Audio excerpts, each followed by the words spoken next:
Hello, it's your storyteller Chip here. And before I start my story today, I would like to show you a picture. This is my friend Ali, and you can see there that he's wearing a special thing on his head called a turban. Now, lots of people of all different shapes and sizes and colours wear turbans. And there are some countries in the world where lots of people wear turbans, like the country of Iran, where Ali comes from. But at the time that Ali lived there, the land of Iran had a different name that was given to it by the ancient Greeks. That name was Persia.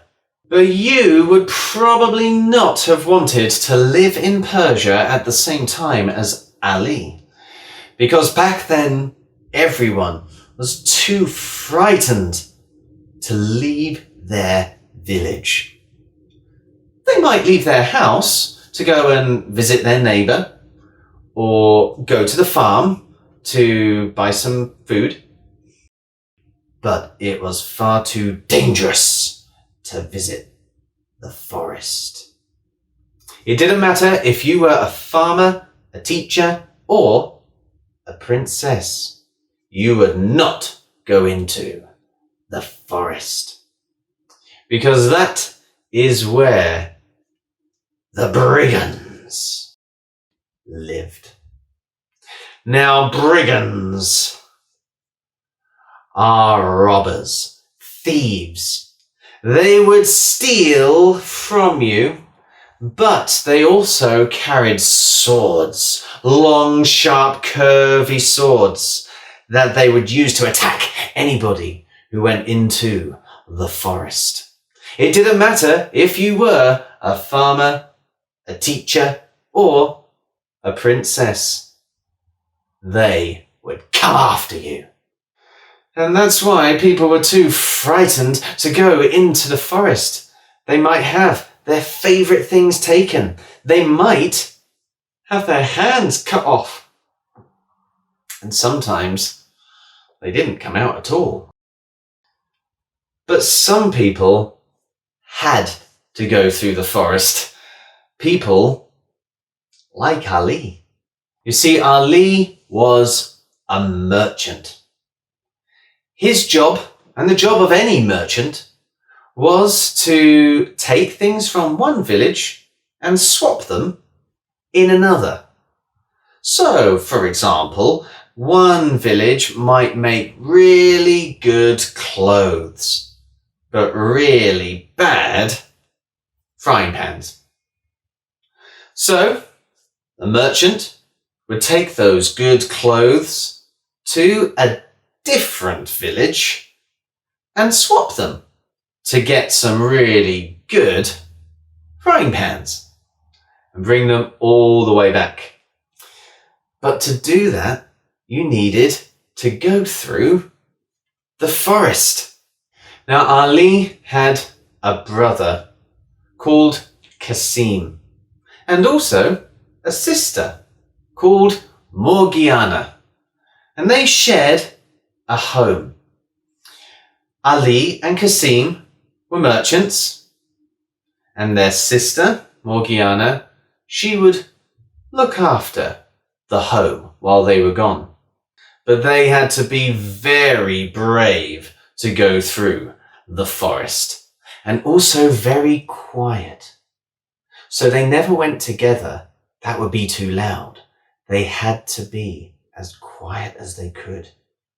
Do you think you could creep quietly through a forest?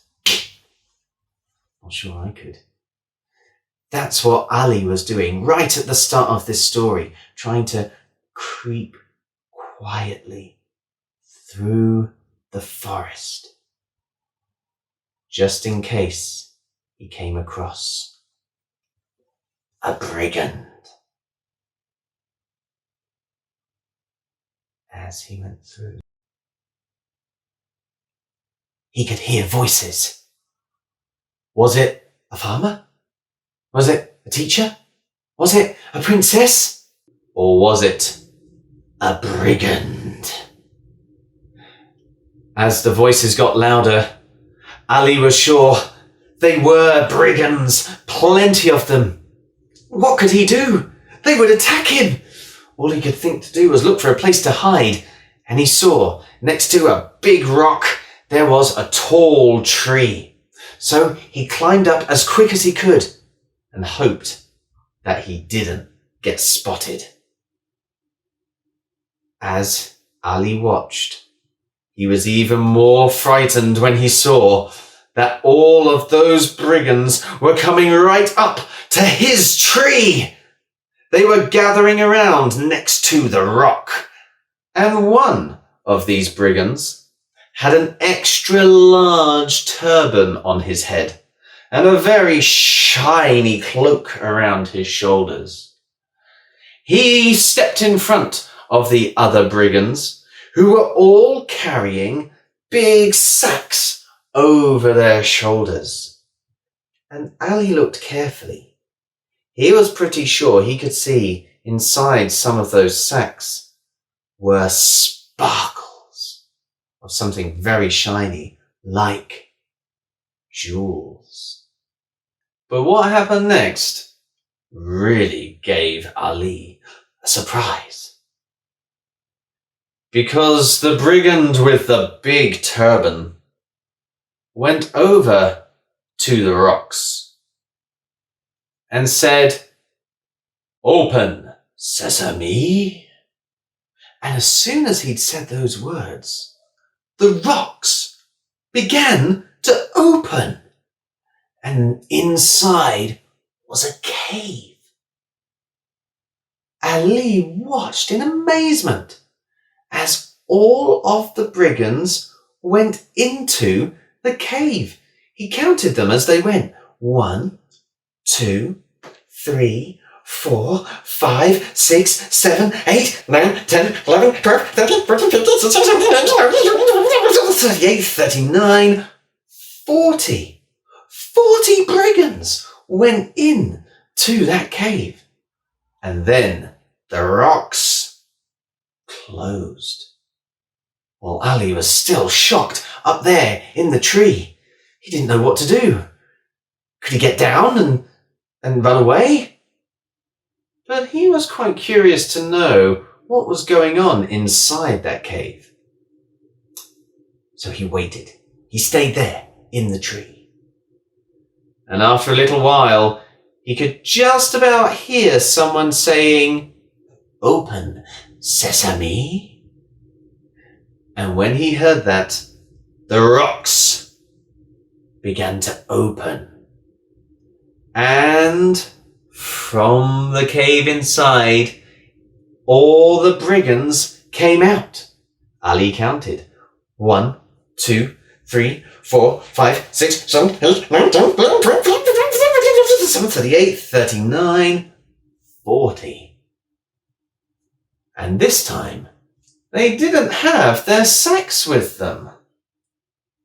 Ali watched as all of the brigands went off into the forest. And after their voices had disappeared, he decided to see if he could have a go at getting into that rock himself. So he climbed down from the tree. He faced the rock and he said the words that he'd heard from the brigand with the big turban. Can you remember what they were? He said it like this: "Open, sesame." And the rock opened. And Ali looked into the cave and saw that it was full of jewels and gold and so much treasure. This was everything that the brigands had stolen from people.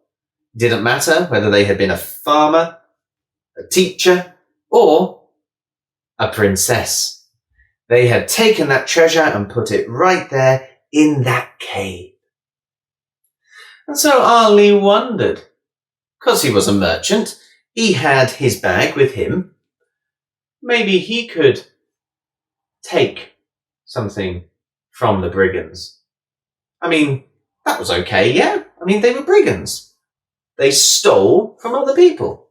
So you could steal from them, right? Ali wasn't actually that sure. So he decided he was only going to fill his bag with a little bit of treasure, not too much. He put in some gold, he put in some jewels, including a really lovely necklace with a picture of a unicorn on it, and he even found a teddy bear. And then he went to leave the cave and he saw that the rock had closed again. So he said the words, can you remember them? Open, sesame. And sure enough, the rock opened up. Straight away, Ali made his way back home so he could tell his brother Kasim and his sister Morgiana what had happened. And when Kasim and Morgiana saw all of the riches that Ali had brought back, they were amazed, so happy. They were rich. This was magnificent.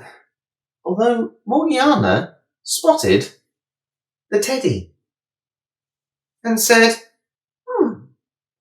doesn't that belong to the farmer's daughter?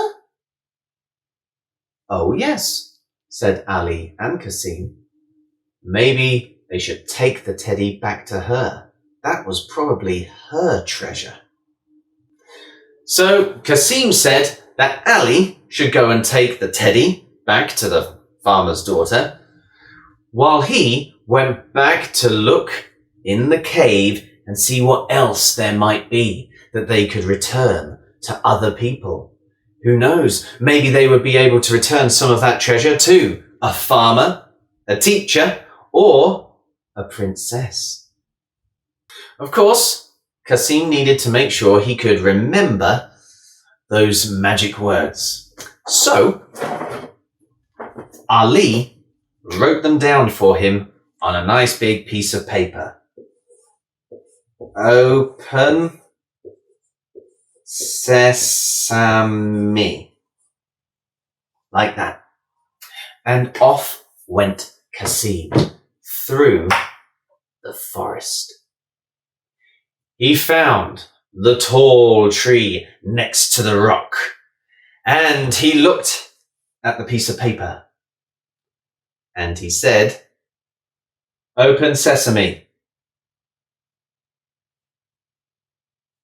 Nothing happened. So he tried again. Open sesame. Still, nothing happened. Ali hadn't been lying, had he? No, he wouldn't do that. Open sesame. Nothing was happening. So Kasim went all the way back home and told Ali and Morgiana that the magic hadn't worked for him. Ali asked Kasim what he had said, and Kasim said, well, I just read what you'd given me. Open sesame. Ah, said Ali, that's the problem. You weren't saying it right. You needed to say, open sesame. How was I supposed to remember that? I can remember the words because you've written them down, but how can I remember how to say it? Well, Ali and Kasim both scratched their heads. How would you do it? How would you make sure that you could remember the exact way to say those magic words? Well, while the brothers were thinking, their sister, Morgiana, spotted an ant crawling across the floor. It looked just like a little dot. And as she saw it, an idea popped into her head. And she took the paper and the pen, and she said, this dot with a tail, that is a comma. It means you need to pause. And at the end, this curly line with a dot underneath, that is a question mark. It means you need to say that word like it's a question.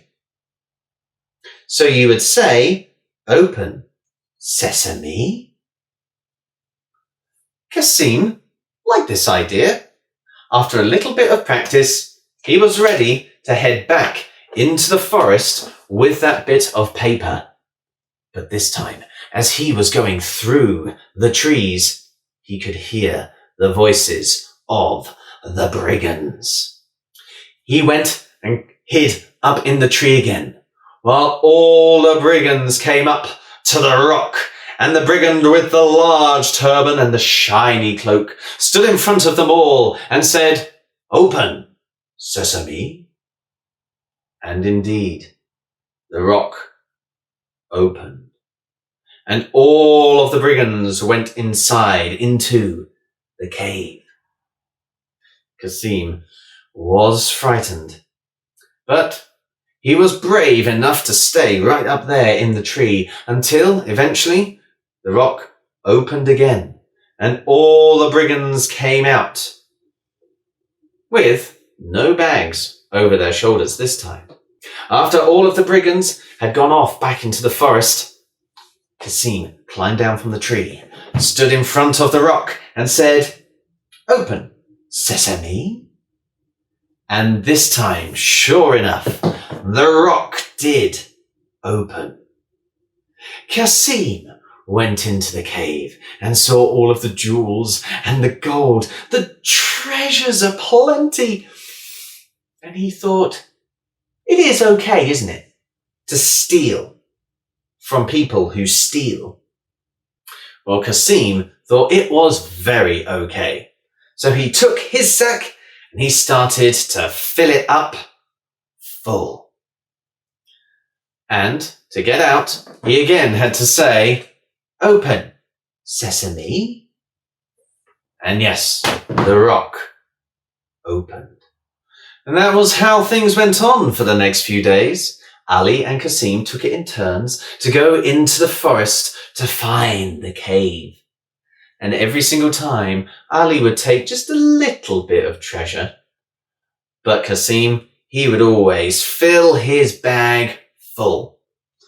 Then, one day, Ali was just coming close to the rock when he heard the voices of the brigands. So he went to hide up the tree, and he saw the leader with the big turban and the shiny cloak going up to the rock and saying, "Open, sesame."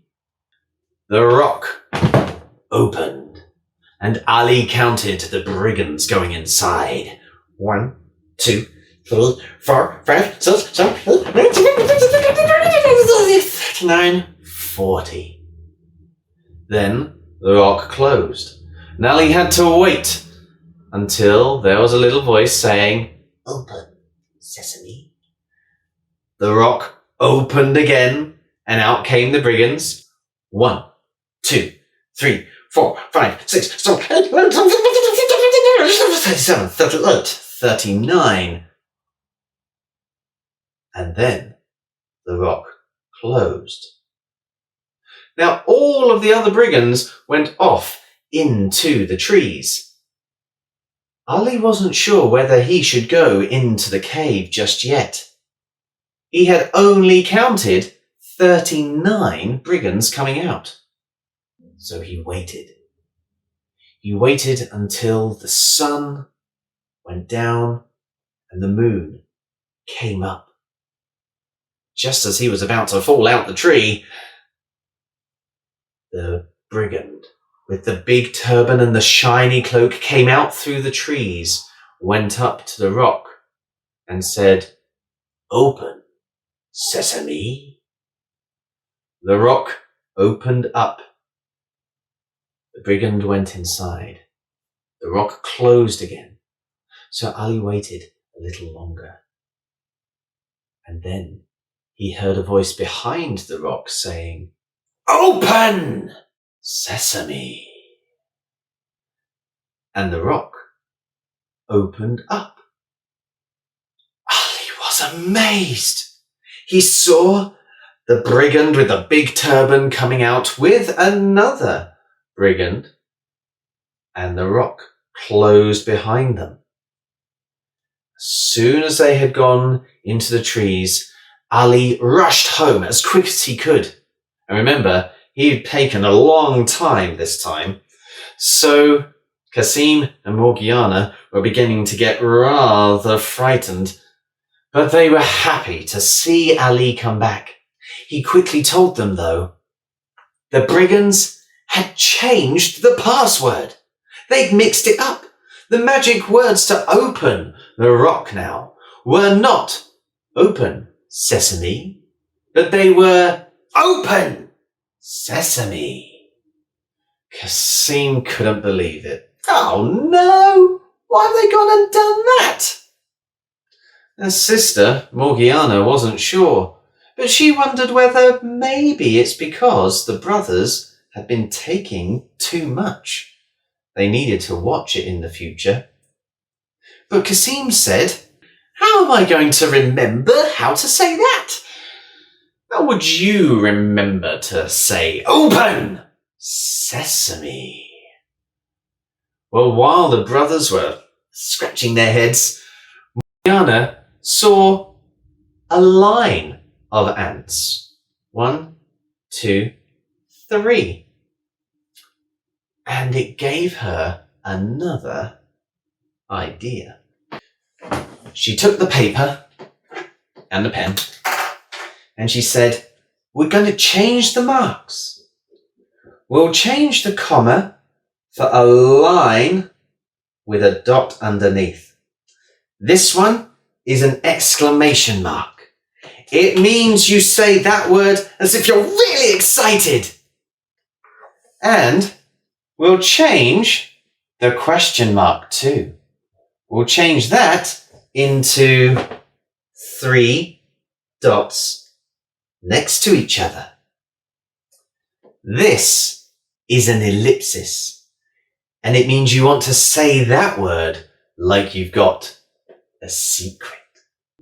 The brothers thought this was a fantastic idea, and Kasim was ready to go off to the rock straight away. But Ali had something else he needed to tell him. When you get there, if you see the brigands go in, make sure you count them. There should be 40 going in and 40 coming out. If there is one left inside the cave, you mustn't go in. Well, the very next day, it was Kasim's turn to go into the forest and find the cave. And as he got there, the brigands were coming through the trees. So he had to hide up in the tree, and he waited for the brigand with the big turban and the shiny cloak to say, open sesame, which made the rock open. All of the brigands went into the cave. The rock closed, and after a little while another voice said, open sesame, so that the rock opened and all the brigands came out. As soon as they were gone, Kasim climbed down and said, open sesame. And then sure enough, the rock opened. So Kasim could again go into the cave and fill his bag nice and full. This went on then for several days. Ali and Kasim taking it in turns to go to the cave and steal from the brigands. And several times they brought back treasures that they could share with other people in the village. People started to get back the things that had been stolen from them. Didn't matter whether they were a farmer, a teacher, or even a princess. They became very happy. And they saw that Ali and Kasim, they were like heroes. And occasionally the brigands would change the magic words again. But if they did that, Morgiana would just come up with new symbols to put next to the letters on that piece of paper. But I wonder if you spotted something that Cassim did not do when he went to the cave, that something was going to become very important. You see, on this day in the story, Cassim was hiding up in that tree when all of the brigands came up to the rock. And the leader of the brigands with the big turban and the shiny cloak, he went up to the cave and he said, "Open, sesame." And sure enough, the rock opened and in went the brigands. Then the rock closed. Ali had told Cassim to count them, but he completely forgot. And later on, when he heard, "Open, sesame," the rock opened up. Brigands came out, but Cassim still didn't count them. And when those brigands went into the trees, Cassim was really excited to come down and say, "Open, sesame." And the rock opened up. He went into the cave and gotcha! One of the brigands was there waiting for him to catch him and push him to the ground and take out one of those long, sharp, curvy swords and point it down at Cassim. A little while later, the leader of the brigands with the big turban and the shiny cloak, he came back and he could see Cassim. And he said, "Well, well, well, we knew someone had been coming in to steal from us. We didn't know whether it was a farmer, a teacher, or a princess. Turns out it was just a merchant. So we want to know, how did you get in here? And what have you done with our treasure? Tell us, or we will kill you." Well, Cassim was very frightened, so he told the brigands everything about hiding up in the tree, about taking some of the treasure back to their home. Oh, and he also told them about Ali. So the leader of the brigands said, "That's it then.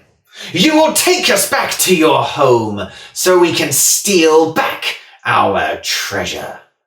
And if you don't, we will kill you."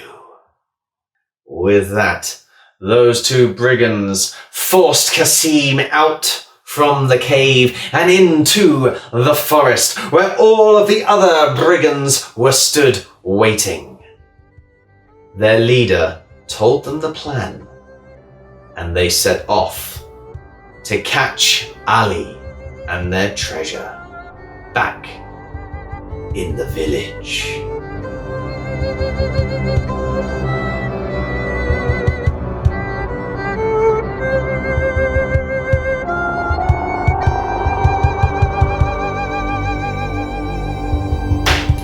Well, there you go, folks. Wasn't that an exciting story full of danger and adventure?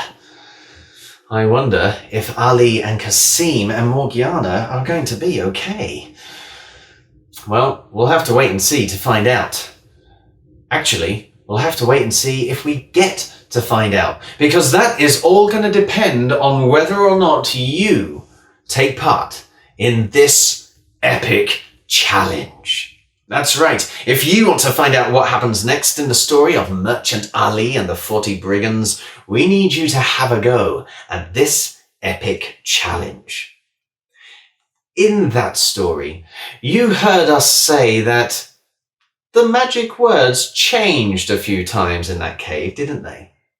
So what we'd really like to see is your picture of someone like Ali or Cassim going to that cave and saying the magic words. You could even have the Brigands opening up the cave if you like, with Ali or Kasim hiding up in the tree. But when you write down your magic words, we want you to put some other symbols there, some other signs to show exactly how Ali, Kasim, or the Brigands are saying those magic words. Can you remember some of the ones that we've already had? I think the last one that the leader used there was open sesame. And that sounds like a colon, which means that you're about to have a list or something else come in your sentence, and a full stop, because it just finishes, doesn't it? Open sesame. So pop in some marks like those to show exactly how the words should sound. If you want, you can change the words as well. In fact, you could have so many different magic words. You could send in several pictures if you like, as long as they all have these special marks to let us know exactly how the magic words are supposed to sound. And when we come back on Friday, we will have a go at reading some of your magic words and see if your sounds help us to get them right. So that is your epic challenge. And if some of you complete it, make sure that you send your pictures, your punctuation, and your recordings, if you can, to epictales.co.uk/challenge. As long as we get some, we will be able to share with you the ending to the story on Friday. Right now, though, it only remains for me to say cheerio, and we hope to hear your story soon. So, cheerio! And we hope to hear your story soon.